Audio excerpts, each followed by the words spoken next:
Disc locks. We know they can help to keep your motorcycle secure, but can they help save lives? For some time now, I've been trying to raise awareness of the link between motorcycle theft and motorcycle casualties.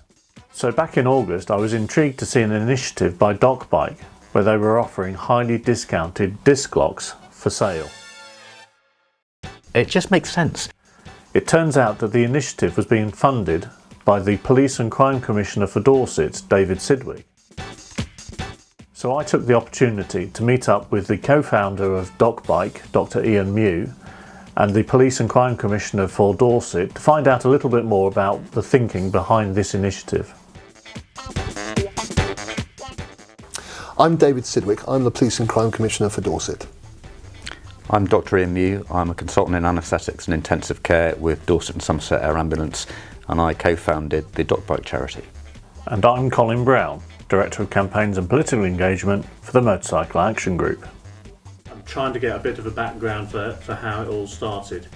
So it came from a motorbike retailer who contacted first the local MP, who then got in touch with myself and said there seems to be an issue around basically motorbike theft, but a particular cohort of motorbike theft. It was the lower value motorbikes and mopeds, which people were obviously using to get to work, for example, and these were being stolen, possibly for joyriding or whatever. They'd then be returned sometimes, or be found and returned to the owner, and they'd be smashed or needed quite a lot of repair. So there was a safety aspect to it as well, particularly according to the retailer, the individuals who were suspected of taking these bikes were not insured, didn't have licenses, and were not exactly using them in the manner you would want them to use on the road, if I can put it that way.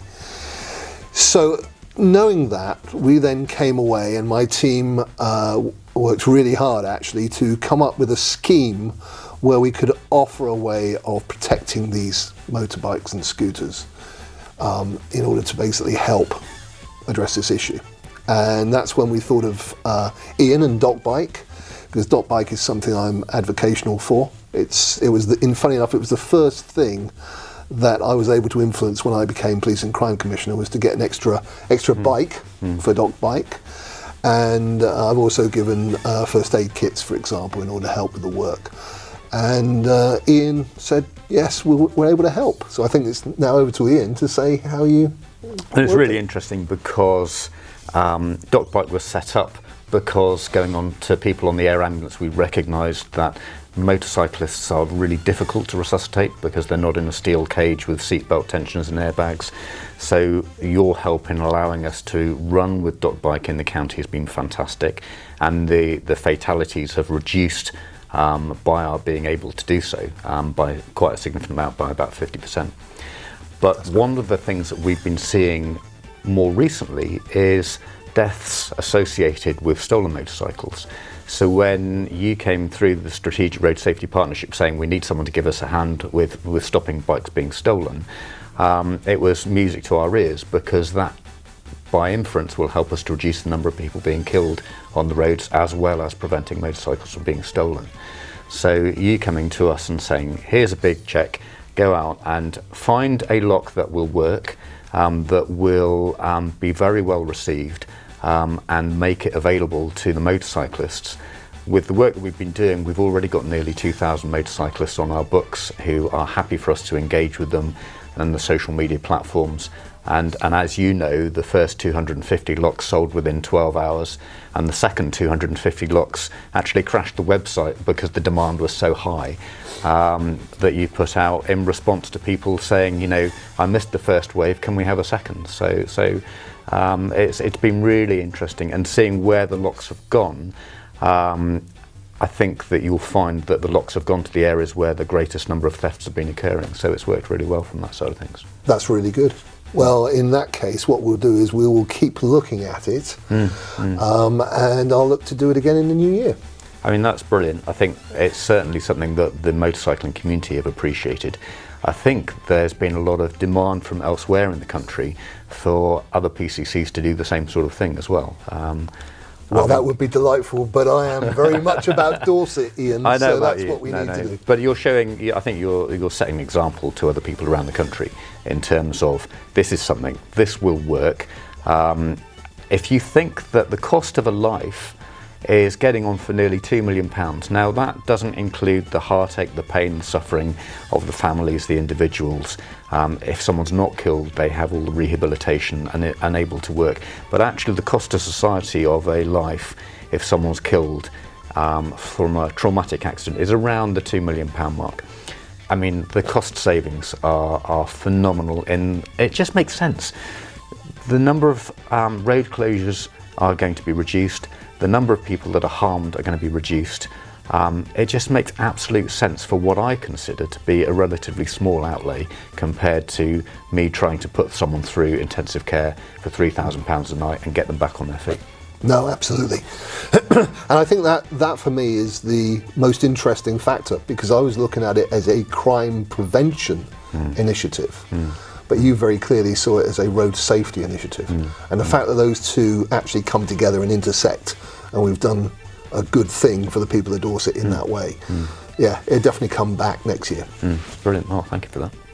Do you think that this is something that could help shift the dial in terms of people's overall perception of motorcycling when it comes to transport in policy? This aspect of it, actually, in order to basically drive down the criminality associated with it, but also to drive up the safety associated with it, I hope it does help, because it isn't about the motorcycle; it's about how somebody uses it. We've tried to find data to support the argument that there is this link between the theft of the motorcycle and the killed and seriously injured. We've seen figures from London of around 18.5% of all fatalities are linked to a stolen motorcycle. In the West Midlands, it's around 15%. We've concentrated mainly on the major urban conurbations, but obviously this is something that is showing itself in a fairly rural area of the country. Do you think that this is something that we need to actually be taking a broad look at this across the country? Yes, absolutely. I mean, the first time I'd actually heard that was when Ian said it to me today. So the fact that I hadn't heard that before, I think there is a breadth of ignorance out there amongst a lot of places. You said you've done it in the West Midlands, you say you've done it in London. Well, that's two huge conurbations. I think actually when you remember what is the joy of a motorbike, it's a wide open road, isn't it? So I think the rural areas, I think it's really important for us to understand that as well. I'm really interested in Ian's data, and I'll be looking at it seriously. It's really interesting that with every person who's bought a lock, because you've allowed us to do it through the charity, we then will be able to communicate with those individuals in compliance with GDPR and privacy and all the rest of it, but giving them tips and tricks on how to still enjoy their bike. We're not going to tell them what to do, but the information's there if they want to be a better rider. And it's that sort of information that we've been sharing with motorcyclists over the last couple of years that has driven down the number of fatal collisions on our roads. People are being more skilled riders and they know what to look out for, and it's what they're interested in. But by running the Lock Initiative through the charity, we now have that ability to engage and communicate with people, whereas if they just went into another establishment and bought a lock, they don't give that continued ongoing legacy of making them a better rider. So the way that it's been done, I think, has just been brilliant. That is super. Proper after-sales care, you could say. It really is, yeah.